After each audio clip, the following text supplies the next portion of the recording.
Olá, você está no canal Educação, Educadores e Reflexões, um canal que não tem respostas prontas. Juntos e juntas nós vamos refletir sobre a educação na perspectiva dos professores, dos alunos e dos gestores. Seja muito bem-vindo, seja muito bem-vinda. E antes de nós discutirmos o assunto de hoje, eu gostaria de pedir para você se inscrever no nosso canal, ativar o sininho das notificações, dar o seu like, deixar o seu comentário, a sua sugestão de tema para ser discutido aqui. E o tema de hoje, nós vamos falar sobre o uso da máscara e a voz do professor e esse retorno às aulas presenciais, né? Então, não é só a Covid, né? O uso da máscara também prejudica a saúde do professor, né? Então, quando a gente pensa em retorno às aulas presenciais, o primeiro medo que aparece é a questão da Covid-19, né? Da contaminação, da propagação do vírus. Mas, quando o professor retorna para as aulas presenciais, é obrigatório o uso de máscara, obviamente, né? Em todos os ambientes fechados e abertos no Brasil, né? Só que quando você fala com a máscara, a tendência é que você aumente o seu tom de voz, né? Porque a máscara, ela gera um abafamento da sua voz. Então, imagine você tendo que falar para 40 alunos, 30 alunos, 35 alunos, lembrando que na maioria dos estados, as aulas voltaram, principalmente na educação básica, com 100% da capacidade, né? Ficam em casa aqueles alunos que os pais decidem por bem ficarem em casa, então esses alunos participam das aulas no formato online, porém, a maioria a gente percebe que retornou às aulas, né? Então, nós estamos numa realidade de salas de aula com 30, 35, 40 alunos, e esses 30, 35, 40 alunos numa sala, ainda mais na educação básica, tem toda aquela questão de disciplina, às vezes o professor precisa aumentar um pouquinho a voz, e com o uso da máscara, por exemplo, quando você usa uma máscara N95, né, que segundo os especialistas, é a máscara que filtra mais, né, que evita que você receba o vírus e o transmita, isso causa mais abafamento ainda da voz, né? Então, o professor cada vez mais tem que falar mais alto, né? Então, segundo, né, otorrinos e fonoaudiólogos, né, esse ato de aumentar a voz faz com que gere uma irritação na garganta que, por consequência, pode gerar rouquidão e, nos casos mais graves, isso pode causar nódulos nas cordas vocais. E isso que eu estou falando para vocês não é um estudo que eu fiz, não é um... Claro que eu fiz a leitura, procurei, pesquisei sobre essa questão do que pode o uso da máscara e o aumento de tom de voz pode causar, e eu busquei algumas opiniões de otorrinos e fonoaudiólogos com relação a isso, obviamente, mas isso não é um artigo científico que eu estou escrevendo, isso é algo que eu senti na pele. Na semana passada, uma colega minha me convidou para fazer uma substituição de algumas aulas e assim eu fui fazer, né? Eu aceitei e fui fazer essa substituição. E um dia eu acabei dando 10 aulas, né? 10 aulas na educação básica, sendo Fundamental 1 até o ensino médio. E o que eu encontrei nas escolas de educação básica? Privada, tá? Uma escola privada. Nas escolas não, em numa escola privada, tá?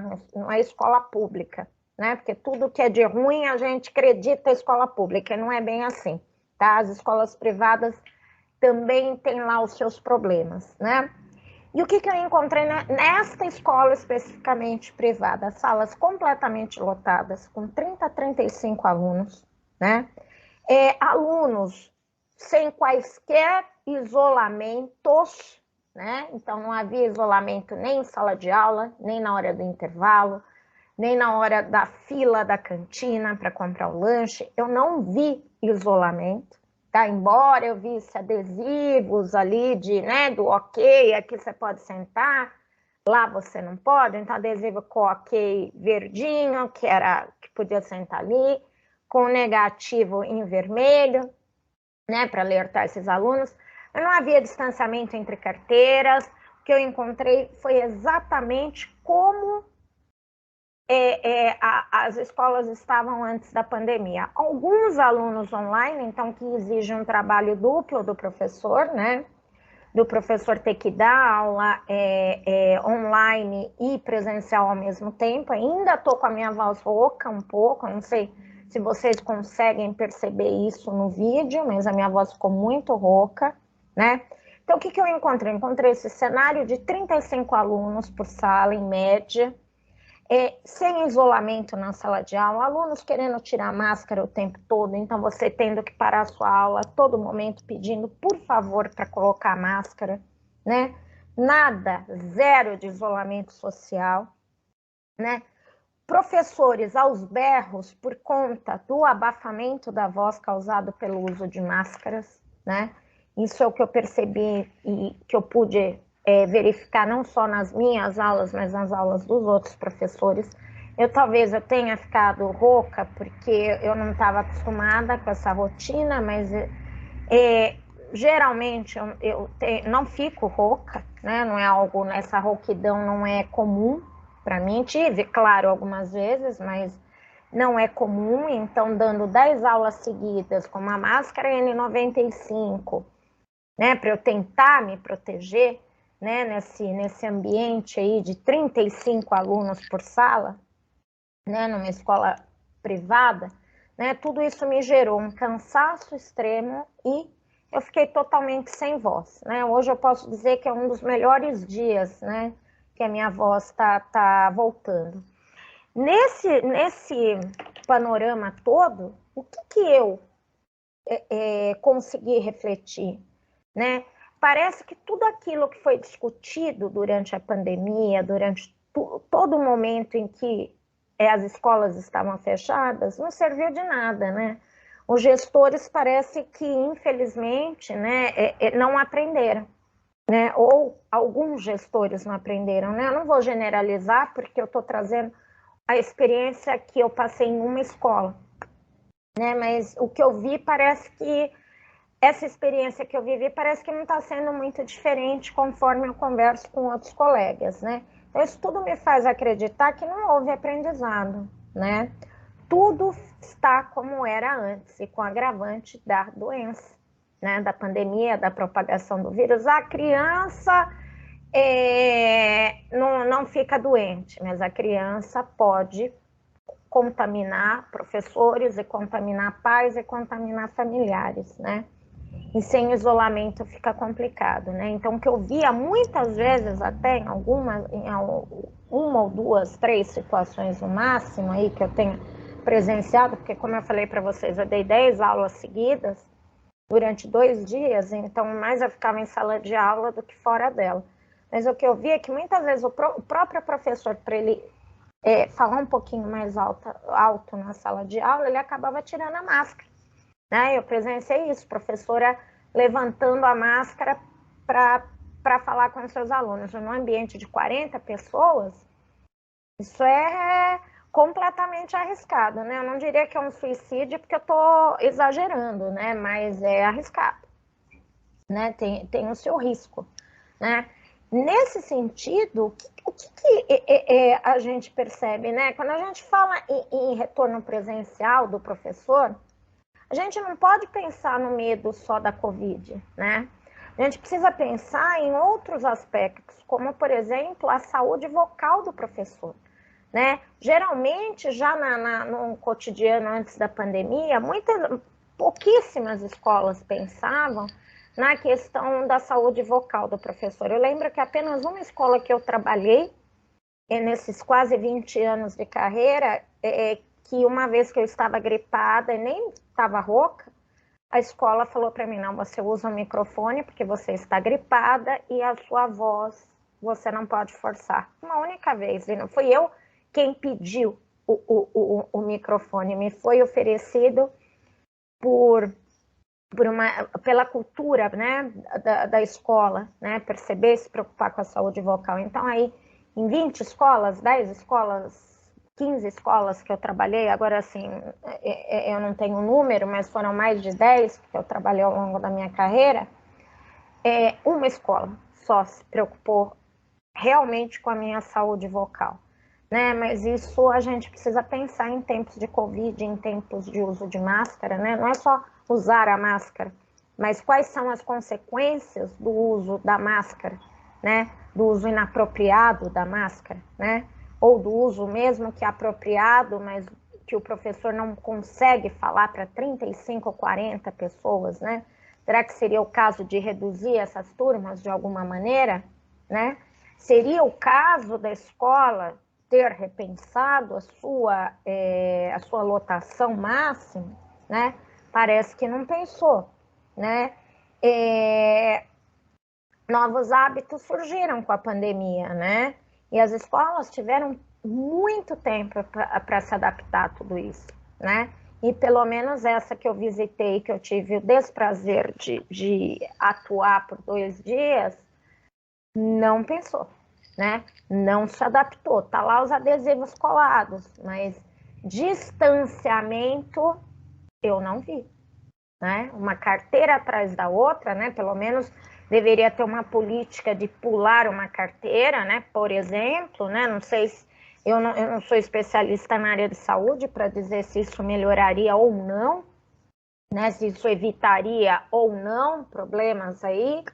Mas para o professor visualizar essa questão de pular uma carteira seria interessante. Mas como é que você vai pular uma carteira numa sala que tem 40 alunos e a capacidade é justamente 40 alunos, né? É difícil, é uma questão bastante complexa, mas eu quis trazer essa experiência e discutir, a gente refletir, para pensar o seguinte: não é só Covid.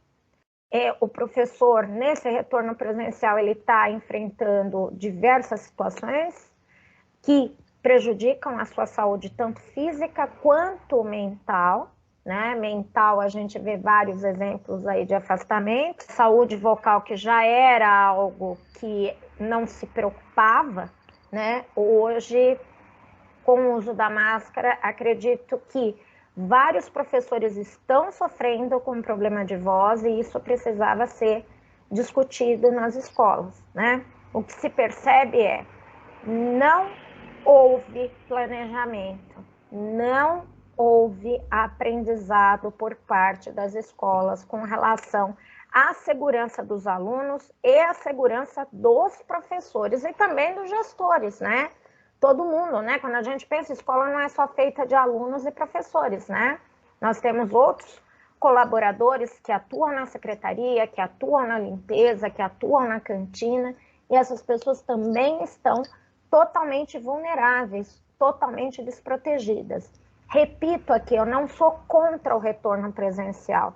Eu reafirmo, como eu já disse num vídeo passado, o retorno presencial ele já passou da hora de acontecer, por exemplo, na educação infantil, em salas de alfabetização, em salas de Fundamental 1, essas aulas, talvez elas não deveriam nem ter sido paralisadas, né? Se houvesse realmente um protocolo de segurança, né?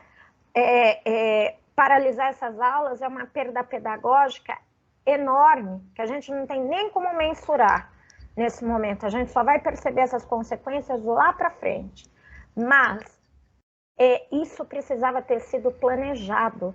Tá? Não sou contra o retorno presencial, ele deve acontecer. Cada nível de ensino, esse retorno deve ser organizado e planejado de forma a gerar segurança para todos os atores do processo de ensino-aprendizagem, sejam professores, alunos e outros colaboradores de outros setores, né? Mas não foi planejado, né? Não está organizado, não está planejado, e aquele aprendizado que todo mundo disse, né? Principalmente os gestores, né?